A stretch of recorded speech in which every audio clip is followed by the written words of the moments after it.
babies. So I'm wearing yesterday's makeup. I'm still in my bathrobe. Let's talk about shit. Today for VEDIM, I just wanted to do a kind of relatively simple video. I've been meaning to do a couple of these, and honestly, I just keep checking out every day and doing something beauty related instead because it's kind of easier emotionally. But I've been dying to do like a couple of FAQs about things, and I felt like a good one to start with because it's going to be relatively short and easy. Is like my sexual orientation, which is pansexual. Because I feel like there's a lot of confusion about what that actually means, and I've heard conflicting definitions from people, and it drives me a little bit crazy. So to start off with, what does pansexual mean as opposed to like homosexual, heterosexual, and bisexual? I actually have the dictionary definition up so that I can't mess this up here, but I'm basically just pulling this from Wikipedia. And pansexuality or omnisexuality is sexual attraction, romantic love, or emotional attraction towards people of any sex or gender identity. And that is the single most important aspect of it. It's basically just that pansexuality is really, really similar to bisexuality, but it's a rebellion against the implication from bisexuality that there is a gender binary. And so it's like more inclusive of people that are intersex, people that are trans, and people that are non-binary, because they don't want to fall into either, you know, the definition of male or female as bisexual implies. And so it's kind of a newer term, and there's a lot of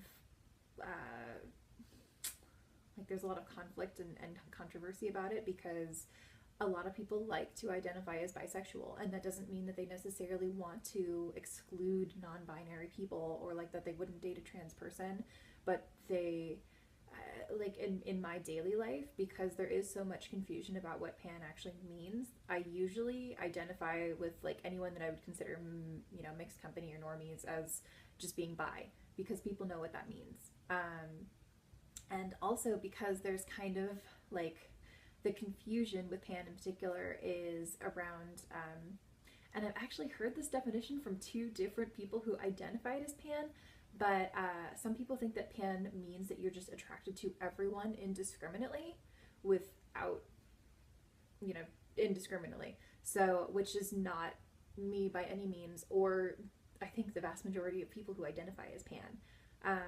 As I said before, pan is basically just taking gender completely out of the equation. Some people even use the term gender blind because of that, but I feel like that's kind of silly or excessive. Like when I'm referring to like my sexual orientation, just calling myself like gender blind, like it kind of feels a little bit presumptuous, like that you're comparing yourself to hetero or homo or bi people like in some way that you're better than them, because I just don't see gender. It's kind of like it feels like it's on the same level as saying that you don't see race, like when you're dating people or like that. Like you're kind of erasing their differences and their individuality and just saying that it doesn't matter to you at all. Whereas like being pan, you know, it's not just in a bubble or in a vacuum. Like someone's gender and their character and everything else do play into who they are, and like I'm not just going to be attracted to anyone indiscriminately either, but yeah, it's just that someone's gender or chosen like how they want to express their gender, whether they're genderqueer or fluid or male or female, cis or trans or what have you, just that has no impact whatsoever on which people I happen to find attractive, is basically how that goes. And then also, to clear some of it up, there's a lot of bi erasure even in gay spaces or queer spaces, because of a lot of the confusion, and there's this weird kind of like pick a team mentality in gay spaces, and so that's been a really long-term problem for bi people, that people think that we're just indecisive or greedy or like all sorts of other nonsensical just ridiculousness, that like, oh, you're 1 foot out of the closet, like you're gay but you're not willing to admit it yet, like grow up. Or if God forbid you're feminine, if you're bi or pan, then you're just doing it for attention, or to be trendy, or there's just so much bullshit, and it's it's basically a big part of it too that people really like to ignore is that you can lean in the direction of like having a comfort zone or having a particular type of person that you date and still be like heteroflexible or queer or pan or bi or however you want to identify that, whichever label feels most right for you. You don't have to like prove it to people. And that's another sort of underlying like idea, is that people, you know, like people have no object permanence when it comes to dating, like, and when it comes to anybody who's bi or queer and their dating habits. Like the fact that I identify, you know, as being pan, which is a form of queer, like I have to prove that sometimes. I feel like I'm not queer enough to participate in queer spaces, and I feel like I get a lot of side-eyeing and people kind of excluding me because of how feminine I look and act, and the fact that I'm cisgendered, and the fact that I don't choose to like shave my hair short, dye it really bright neon colors, make myself look butch. I refuse to basically like alienate myself in a really queer, obvious way. Means that I'm not really like welcomed in those spaces as much. They just assume that I'm cishet, and it's a problem. It's very alienating for anyone who is feminine in any capacity and also queer. There's a lot of erasure there. But also, like, for me in particular, I have been male-leaning most of my dating life. I'd say that probably 90 or 95% of everyone that I've ever dated has been male-identified or masculine-bodied, and, like, there's no problem with that. That, for the longest time, put me in denial of even being, you know, queer. That I think I was actively in denial of being queer all through high school and through, like, my first 2 years of college, because I just kind of thought like, well, I'm not attracted to nearly as many girls as I am boys, so that must mean that like I just like their outfits, or I like their style, or I have friend crushes. Like my feelings aren't really real. I'm not like queer, I'm not gay, because I mostly date guys, so I must just be straight, but you know, just really enjoy how girls look sometimes. And it was like that kind of feeling of not wanting to be fake, or not wanting to be seen as being bi for attention, because that's such a strong feeling that people give you when you come out as bi, that I just basically was in denial about even being queer for the longest time. And that's really, it's a really destructive mindset. And I've actually heard from a lot of other queer women that go through the same process, that they just, if they're not completely gay, lesbian from the get-go, and not very aware of that early on, especially if they're not very butch leaning, because if you're completely, you know, femme, or if you're female or cis female, but you're very, very gay, like they tend to kind of realize that earlier on. But if you're not completely female gay leaning, then you just kind of, you know, shove all that into the closet because you don't want to deal with, you know, all the stigma that comes with being bi, and the fact that like it's confusing and nobody validates those feelings, and you just think like a lot of us just kind of choose to pass as hetero because it's easier to date men, and you don't have to deal with all of the emotional shit that comes with, you know, opening up to yourself and admitting that it is valid for you to want to date multiple orientations of people. So it's just been a huge thing. And so for me in particular, I would really like to differentiate the terms pansexual and omnisexual, because if anyone is of the feeling that they are attracted to people completely indiscriminately, they should have a word for that. And I think the fact that there's so many terms being used interchangeably for pansexuality right now, and the fact that it is so confusing, and there's so much controversy over like some people feeling like pansexuality is like it being used as a new term, like bi has become the inferior term, that it implies that anyone who identifies as bi is like transphobic, or, you know, hates trans people. It's becoming kind of an issue there, and that's not really what that means. It's just that bi has been such an ingrained term in the community, and it's been acknowledged for so much longer that it's comfortable because people at least understand the definition. And you know, honestly, more than once, if I have told someone that I have pan, they just assume that that means, you know, DTF. They think that that just means that I'm willing to fuck them immediately, and that's gross. And I don't enjoy having to backpedal out of that conversation and tell someone, like, no, there is no consent here embedded in the fact that I told you my sexual orientation. You don't get to just, you know, get all up on my boundaries or start pushing me to be interested in you or trying to buy me drinks or whatever just because I told you the types of people that I'm interested in. And it's, you know, it's a boundaries issue as well when there's that kind of confusion that people think that you're like coming on to them by telling them your sexual orientation. It's not okay. And I just want to make sure that those are distinct. But if someone does feel that way, that they are attracted to people indiscriminately, they need to have language for that. And that doesn't exist right now. There's just way too much of a clusterfuck with the language regarding different gender orientations and sexual orientations and romantic orientations. And it's gotten really confusing for everybody. So I vote that pansexual and omnisexual be used as separate terms, because pansexuality has become established as a term for people that are, you know, basically gender blind, that gender plays no role in who you want to date or who you're attracted to. But like I haven't heard omnisexual as often in general. And when I was actually looking, you know, doing a little bit of research to confirm this before I made the video, omnisexual is used interchangeably for that term, but I've never heard it used in conversation, to be honest. So I feel like it should be used distinctively to describe people that are attracted without, you know, physical or sexual or racial or what have you, any sort of differences. Just because that shouldn't be a huge gap in the spectrum either.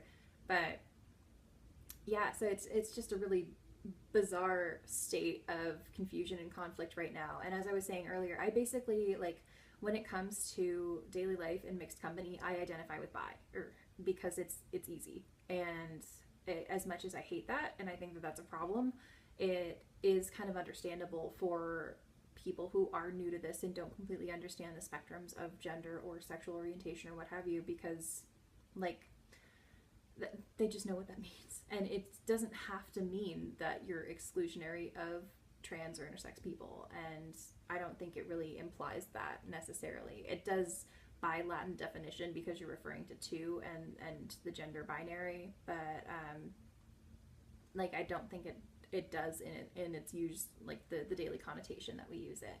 So for people that understand when I'm kind of talking to my own queer weird circles, it's easy for me to go by pan. But anybody outside of that, I just, like, if God forbid anyone asks, I mention the fact that I'm bi. And it's like I have dated girls in the past, and I have, you know, dated trans persons as well, but not that it really matters. Like, that's another thing too, is there's this huge nervousness about dating people who are of the same sex as you, especially for me, someone who's poly. I'm super careful and conservative about who I ask out, because I don't ever want to make anyone uncomfortable, especially since I'm super open about the partners that I already have, and that I'm kind of like taken in that way. I don't, you know, want to come off as just somebody who hits on everybody. And I've had those kind of problems in my past with people being shitty to me because they find out that I'm poly or that I'm pan.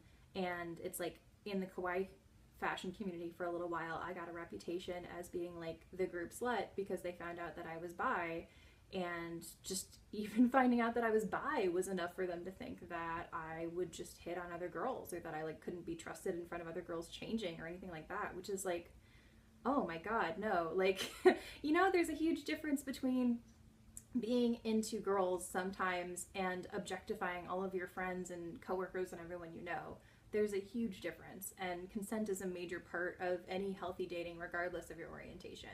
That's another big thing that I kind of want to establish and get out there, both in like defense of myself and just of anyone else who is bi or queer in that way, is like, even for the people that I am attracted to, like I don't just objectify people without their express consent, basically. Like, I might find someone attractive, I may or may not be brave enough to ask them out. If I know that they are monogamous or, you know, wouldn't expressly be interested in the type of situation that I can offer them, I'm not even going to ask, because that's just going to put them on the spot and make them uncomfortable and give them a lot of weird decisions that they shouldn't really be having to make. And so I don't even want to present them with that kind of dilemma. So I kind of try to scope people out a little bit and find out if they would be interested in my situation. And then I try to get to know them a little bit and find out, you know, if they would be interested in me personally before I even get so far as to ask someone out. But in the meantime, like, if I were to ask someone out and they say no, that's the end of it. Like, I will never ask again. I will never creep on someone. Like, I don't just stare at people, you know, without their express consent, basically. Like, I'm not going to objectify or sexualize anyone unless I know that they're okay with it from me specifically. And like, I can totally appreciate someone's outfit or their style or their appearance in such a way that I'm not treating them like a sex object. I think that that's not really too difficult. So yeah, I get little crushes all the time, and it's not a big deal. If somebody rejects me, I'll never think about it again, basically. Like, I might be a little bit sad at the rejection, but it's not that big of a deal.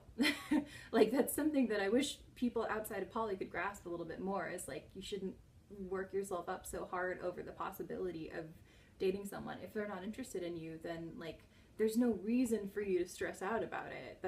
It's not going to work out, and you know, like, it's a waste of your emotional energy to put more sadness or anxiety into that train of thought. There's so many other people and so many other people that you could be attracted to, that like, focusing on someone who is not mutually interested in you is a waste of both of your time and a lot of anxious energy. So it's just not a big deal. Also, I have everything I need right now. Like, I have 2 partners that are both amazing and I adore them. And so it's like, I don't ever have to be in a place of like kind of desperation. Like, it doesn't feel as high stakes. But yeah, so it's like, that's another thing about being pan that's always bothered me, is, or being bi. But for some reason, like, I don't know, I don't hear about this being as pervasive of an issue for lesbians specifically. But for some reason it is for bi people, that bi or pan people have this stigma of being really slutty and wanting to sleep around a lot, and so people don't trust them as much. And that really breaks my heart, because I would never want to do that to a friend or someone who trusts me.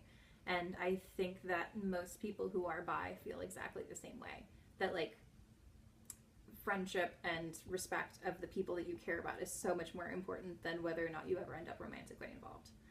And that's just, they're completely separate things. But anyway, I've rambled on quite a bit about this, and I hope that clears up a lot of questions. Like, if anybody has more questions for me as a pan/bi person, I would love to hear them, as long as they're respectful.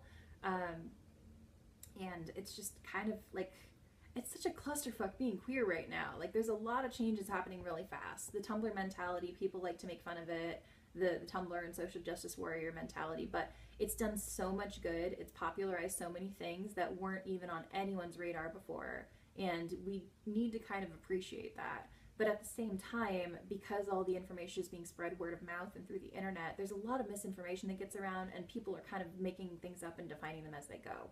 So there's a lot of disagreements and controversy sometimes about things like this that haven't been really clarified and nailed down.